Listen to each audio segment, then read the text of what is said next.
So I've seen on social media and even in like my comment section, people going, oh, the gaming crash is coming. Oh, the prices are raising so much that it's going to cause the entire market and the entire industry to collapse. But I think that that's pretty narrow minded, because we can look at like individual instances of the bad, but ignore all of the good and come up with the conclusion that everything is falling apart. You can do that in every sector of life. I mean, let's be honest, it's like a very common thing. We all have those like uncles or like, you know, grandpa who's every 6 months like, well, you know, the world's about to end and you got to start stocking up on food because when stuff goes down, it's going to be really bad. And every 6 months, the world is about to end. You know, it's because they only focus on the bad. They don't look at the good that's also always there. And in the case of the gaming industry as well, I think it's really easy to just focus on the negatives, but then lose sight of the positives. You know, this little bitty thread from Synth Potato, or not thread, this post, I think is a really good summation of some of the good that we've seen that is often ignored. Kingdom Come Deliverance 2 sold 2 to 3 million copies very, very quickly, and it also was a discounted title, not a AAA like $70 game. Clair Obscur Expedition 33 is already over 1 million copies sold, and it apparently is outpacing sales of Oblivion Remake already. It's starting to pick up steam, so it actually could find itself, you know, climbing the 2-3 million unit threshold. Not to mention, you know, the revenue generated from Game Pass and other such sources. Schedule 1, roughly 5 million copies sold as well. Split Fiction, roughly 2 million copies sold. Gaming isn't dead, gaming is thriving, and smaller studios are leading the charge for 2025. And I think that this is the big thing, okay? Is there a gaming crash for the industry? No. Is there a gaming crash happening for the big, gigantic, like quadruple A studios? Kinda, because we're seeing games like KCD2, which is developed by a fairly small team and is put together for like 50 million US dollars. I think it was like 47 million US dollars when converted. Very cheap. And it made profitability in its first day. Like games like Alan Wake 2 take years to reach profitability. I think Alan Wake 2 just was like, it broke even like 3 months ago. It took that long, but that's the reality for a lot of these big studios, is that these games are so freaking expensive to make. It takes years and years and years to get there. But then a game like KCD2 comes along and is profitable in the first day. What? Same with Clair Obscur. Made by roughly 32 people plus a dog that stays at the studio. And yes, they used contract workers. Every studio does, including like, you know, Warhorse, who did KCD2. They used contract work, but like, you know, if I if I'm working on a YouTube video and I decided to use like a little bit of background music or something, am I going to put into the credits for making that video like the company, all the legal team, the marketing people that worked on the royalty-free music that did all that? Like, no, you're going to say, I made the video. You're not going to say, well, me and then the 35 people that work at this company worked on it. Like, this is not how people use words. But, you know, I guess if we want to be pedantic, we can be pedantic. But the core dev team was roughly 30 people on Clair Obscur. It's absolutely wild. And yet it's turning a crazy profit. And this is the thing to remember, okay? When you get to like the big scale where you're putting 300, 400, 500 devs, core devs on a game, and then you have thousands of people supporting the game as well, and the budget balloons to $200, $300, $400 million. You can spend a year working your butt off to make a profit. And it might take a year, might take 2, might take 3, but eventually you might turn a profit and you might, you know, make $50 million on the back end or $100 million on the back end. But that's solid, that's good. But you compare that to what like an Expedition 33 is able to do, where they have a very small team of 30-ish people that put this game together in about 5 years. And it wasn't 30 people for that entirety of the 5 years. I mean, it was like 5 people, and then it went to 10, and it went to 15. So it kind of revved up as time went by. But this game was pennies to make compared to some of these big games like an AC Shadows or like, you know, a Forspoken or a Concord. This game cost close to nothing, and its profitability is way higher. I mean, the margin is crazy high on games like KCD2 and games like Clair Obscur, where they're just printing money because the dev costs were smaller, the scope was tighter, and it was a concept that the dev team was excited about, and they were able to put out a game that people really connected with. And I think that this is perhaps one of the more interesting things about the current state of the industry is gamers have largely rejected the big budget blockbuster titles as they stand by themselves. Like, big budget games can still do really well. I mean, of course, GTA 6 will do really, really well. AC Shadows has done solidly despite costing hundreds of millions of dollars. There's, Monster Hunter cost hundreds of millions and that did really well. There's plenty of examples of big budget games that do well. But on like the independent third-party publisher side, the games like A Forspoken that are from, a new team that cost a ton of money, those games, you can't just throw money at them and find success anymore. You have to be much, much more intentional with where you allocate capital and why and when.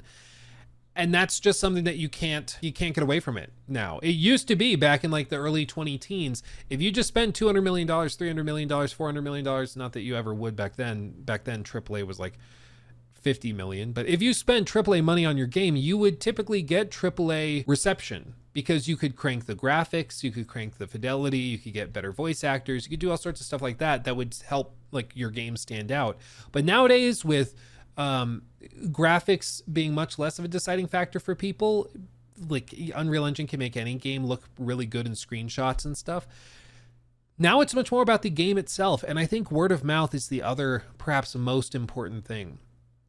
Old school, more traditional games media has kind of started to accelerate in its death. Just yesterday, as of when I'm recording this, Polygon was like bought out and or I think it was a couple days ago, but they were bought out. It faced major layoffs. We also saw what is the other one, Giant Bomb. They also got like bought and restructured and everything. A bunch of people left there, but it's because like those outlets were not generating the kind of views and revenue that you would hope to see for a profitable company. And it's because in large part people are moving away from those outlets and coming to places like this. They're coming to streamers, to YouTubers, to individuals instead of like big companies. And I think to a certain extent it's also happening in what games they choose to play, where they're going to smaller teams that are not big corporate soulless machines. They're going to places that still have soul and authenticity. But also it's in large part it's just a reflection of people's frustration with the status quo. They want something different. They want something fresh, a different perspective. But I think more than anything, they want authenticity. And I think smaller teams are able to provide that without like this stereotypical game design by committee where you can tell that they had some executive go in and rewrite 15 different things because he didn't think this made sense or that made sense. People just want an authentic experience. And they are getting that with like YouTubers and streamers that they can get to know better. They can pop into streams and hang out with them. And then those streamers can also then recommend games that they love. And it's that authentic experience that you're just not getting on the corporate side, the AAA side, at least not commonly, but you can get it with smaller teams. And so people are being much more selective with their money. And I think that that's a good thing. I think it's a good thing to see people being very precise and intentional. And I think that that's the bigger impact that these price hikes on like $80 games will have, the consoles being more expensive and stuff like that. I think it's going to just push people into being more selective. And that means that the like 7-8 out of 10 games probably don't do as well. Those games probably flop much harder. It used to be that like the AA game or the 8 out of 10 game, there was a place for it in the industry. As prices rise, there's not as many spots for people and games like that. It just doesn't really make sense anymore, because why am I going to spend $70 or $80 on a good game when I can save up and buy a phenomenal game? People are going to be much more intentional with where they throw their money. And I think that means that those 7 out of 10s, 8 out of 10s are going to start to really die out quickly. Which, long lasting impact, I think could be the problem. And it would be where I would be worried, is just that a lot of these games like a KCD, the first game really solid, but like plenty of issues. And then the second game is kind of the perfection of that formula. But they were able to perfect the formula because they had the chance to make the second game. They didn't have to shut their doors. They didn't have to move on because the first game wasn't that profitable, because they did still generate a good amount of revenue, even though the first game wasn't phenomenal. Same with like the Outer Worlds 1. Hopefully the Outer Worlds 2 is also really, really good, or way better than the first game. But the first game had plenty of problems, but they were given the opportunity to make the second. So I think it's going to be interesting to see kind of how all of this plays out. I think the odds are we don't get a lot of brand new IP. I think you'll see a lot more safe bets from like the bigger publishers. And you're already seeing that. Like I just filmed a little segment on Assassin's Creed. They have 9 games scheduled for the next 6 years, and it's because that's considered a safe bet. I mean, Assassin's Creed's a big franchise. Put your eggs in that basket and you should be okay. Trying new IP, trying wacky stuff, it's too risky now. People are going to be really, really careful with their money unless you're a team small enough that you can take those risks. And I think that's the big thing, is that you're not going to see a lot of risks taken on the AAA side, but on the AA side, on the indie side, you'll see plenty of risks taken because they can still afford it. And players are actively choosing to support those smaller studios and those smaller teams more, which I think is good. I think that's phenomenal. Because you got to remember, every Ubisoft, Rockstar, every Bethesda Game Studios, every Arcane, all of those studios started as very tiny teams that were working on smaller projects, and then they built up and grew into these monster massive developers. But they started small, and that's healthy for the industry to kind of recycle, and for some to grow and then wilt and grow and then die and get recycled back into the earth of the games industry. And I think that's going to happen with some of these big AAA games, is that you're going to see big studios kind of shutting down or downsizing. I mean, even Bungie right now, Bungie was previously at like 1,600 employees. They're down in the low 800s right now, which is wild, but that's just what happens. You know, eventually the studio grows too big and needs to either reform or die. And that's kind of what's happening there. But I wouldn't be surprised if in the next few years, you know, you see the devs behind KCD, Clair Obscur, Schedule 1, Split Fiction, you see more money getting thrown at them. They grow, they get bigger and crazier. Because this is just what happens in the industry, is it evolves, it changes, it shifts. Some devs come and go, but that's what happens. And I think that's healthy, and we should reward the outliers. We should reward the ones that are really special and successful by buying their stuff. Because again, money talks. That's the only thing that really gets it through anybody's head at the end of the day at these big companies, is voting with your wallet. So if you like games like Split Fiction, if you like games like Schedule 1, Clair Obscur, KCD 2, vote with your wallet, buy the game, support it however you can, and you'll get more games like that. And if you don't like what another company is doing, don't buy the game.